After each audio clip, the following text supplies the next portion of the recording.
Welcome to the HR Minute podcast by AllVoices.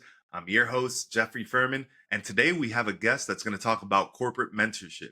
Her name is Ashley Werhun, and she's the CEO and founder of Mentorly. Ashley, why don't you go ahead and introduce yourself? Sure. Thanks, Jeff, for having me on. So, like you said, I'm the co-founder of Mentorly. We're a SaaS company that builds infrastructure so that people can run better and more successful mentorship programs. So we have been in the market for years now and have seen a lot of companies either ramp up brand new mentorship programs with us or kind of change from some manual to automation so that they can better scale their mentorship offerings. And I'm really excited to be here. Wonderful. And I have to ask, why did you choose to go into the corporate mentorship space? That's a great question. So I have a non-traditional background to be a tech founder. I was a professional ballerina for 12 years, touring around the world with some of the best companies in the world. And when you're kind of that high up in any career, you get a lot of requests for mentorship. And people were coming with pretty life-changing questions like, should I go to Juilliard? Should I go directly? And it felt like the process of getting high quality mentorship was really broken. That's kind of like the first initial thought behind Mentorly. And after years of development and listening to the market, it was very apparent that mentorship is largely delivered through programs. However, a lot of those programs are under delivering, they're manual, there's no tracking, and people's experiences were sort of unpredictable. Some people had, 10 out of 10 life changing experiences, and others never even got a meeting. And so looking at that gap, there was kind of a clear, in and white space to really improve this experience. So then everywhere, no matter where they worked or what community organization they were in, they could kind of have a top tier experience with mentorship. That's amazing. I feel like mentorship has kind of been a forgotten notion, especially given how fast paced today's society is. We're very busy nowadays. We're always kind of like constantly moving and trying to upskill by having our heads down and really just trying to work all the time. So, with that said, what makes mentorship programs successful, especially in today's day and age? Yeah, so kind of what you alluded to, a lot of people collect information as they go, right? If you're at a job, you're going to use Google a lot, you're going to use ChatGPT, and as you hit roadblocks, you want to gather the information to make better decisions. We're seeing a huge drop off in recorded learning materials. So, just general training, how companies do training, there's very little retention and comprehension of that material. Oftentimes, people stay for like 2 out of the first 100 minutes. So, live learning is a really important way for people to connect and learn the lessons that their colleagues or some of the folks that are above them have already come to those problem areas and then kind of displayed that information down. So, in kind of today's day and age, Gen Z and millennials actually value career growth opportunities and mentorship akin to their salary. So, it's super important when they're going into a workplace or starting at a new job that the company is offering them some growth opportunities, whether that's, promoting them to new roles, but also growing themselves. I think in your 20s and 30s is a really right time to invest in yourself and grow.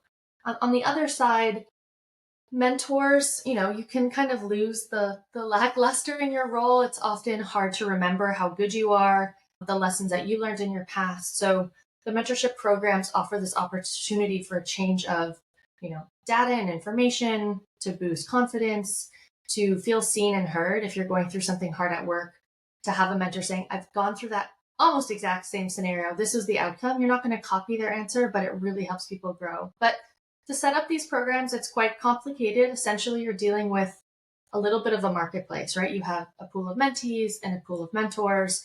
So you have to decide on some fundamental elements when you're setting up this program. So the first is who you're serving. So you're going to decide in your program, who is the target audience for mentees? Is it everyone in the company? Is it new hires? Is it interns? Is it a specific group within the company? And then who are the best mentors for them? You're going to decide what setup the program has. Is it one-on-one matching? Are you going to set two people up for 6 months' time to learn from each other?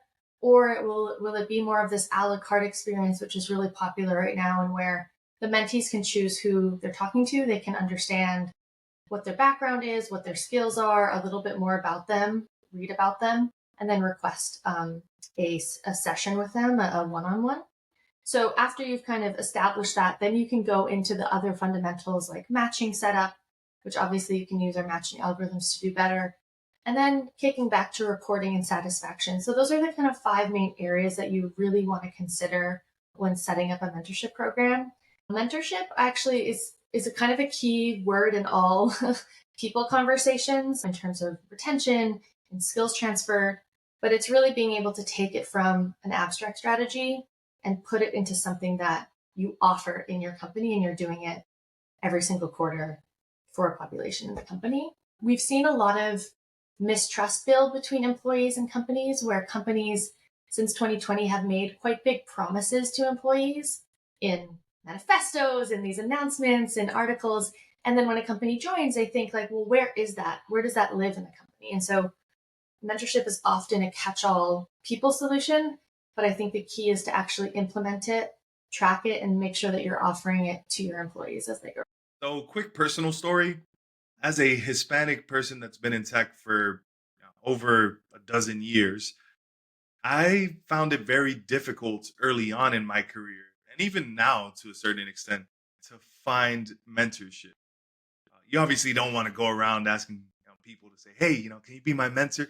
But I think everybody does want some kind of hand holding, for lack of a better term. With that said, a lot of new DEI initiatives that have been pushed out in the past couple of years. We're in a very interesting era when it comes to work.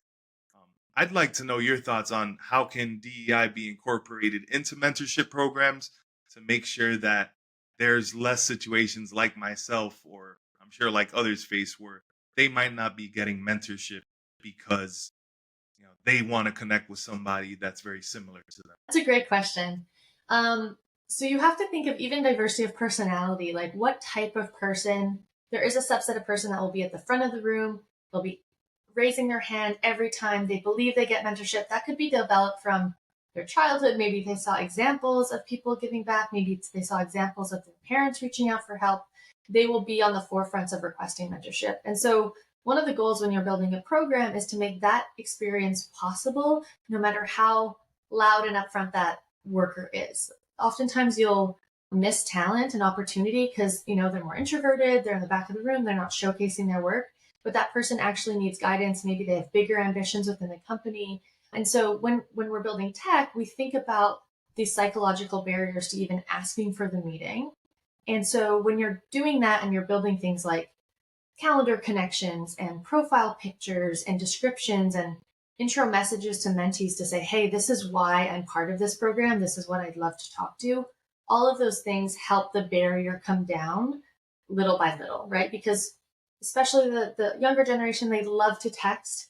They would rather not chat on video. And so making that kind of a gamified experience so that they can easily request a meeting and they know exactly why is really important. I think one of the benefits of a program is that you're not just in the world looking for a mentor. I think that's it's advice that's given often, but it's not very good advice when you're saying just go and find a mentor. Like that can feel as impossible as finding your soulmate, right?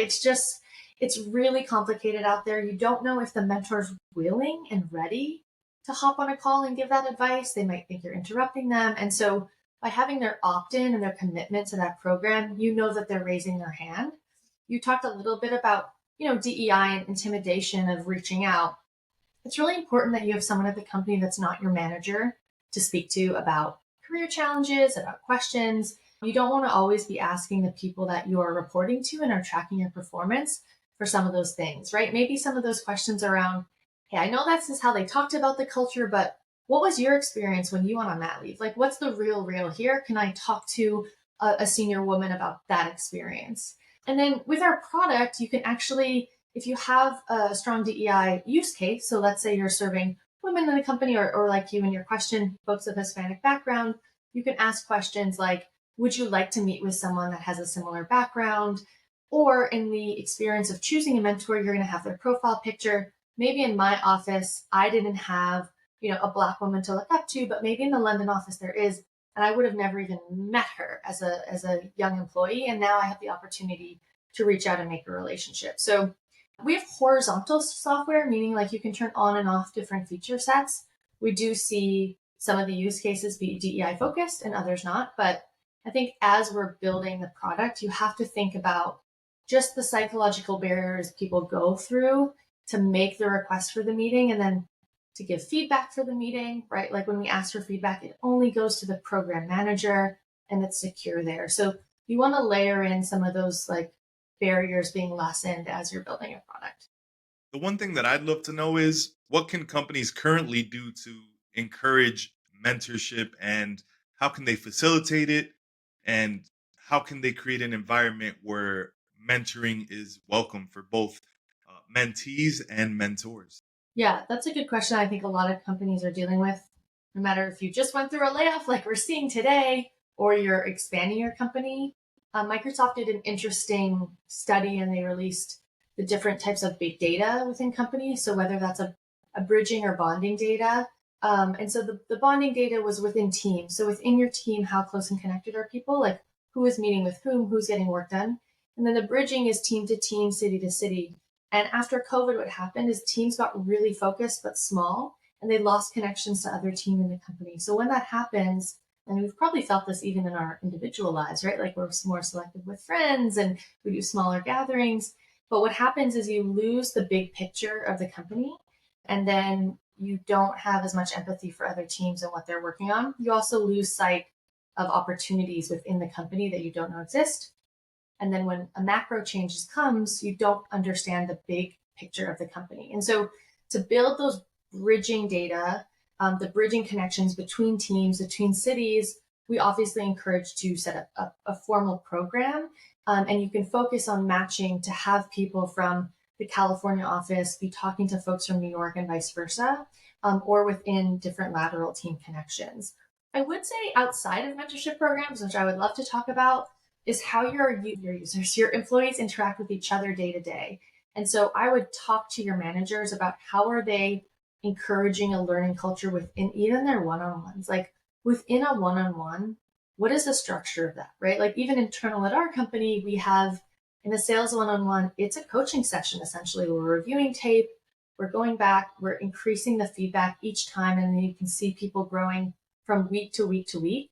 And as their confidence increases, their outcomes increase, and it encourages a culture of learning. And so that employee is always coming to the one-on-one with questions or roadblocks, or perhaps they reflected on feedback that you gave last time that didn't work for them, and you're going to dive into that. So I think at both the manager structure of creating a learning culture within those meetings and at an organizational level, you can do this.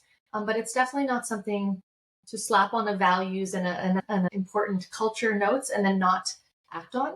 And the other thing is reflection and mirroring. If you see your leaders or people you look up to at the company be operating in a certain way, they're always inquisitive and they're asking for feedback and they're giving thoughtful feedback, the employees underneath them will follow suit, especially people that are new to the professional world. We learn by observation.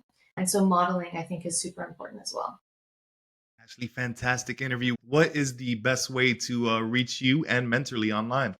So we're at mentorly.com. So you'll find us there. We're on every social. You'll generally find us at Mentorly. And you can find me on LinkedIn is the best place. It will be Ashley Werhun. So Werhun. We'd love to talk to you, hear more about what you're building in your companies or your networks, and how can we kind of better help you manage your mentorship programs. Fantastic. And that concludes this episode of HR Minute. Ashley, thank you very much.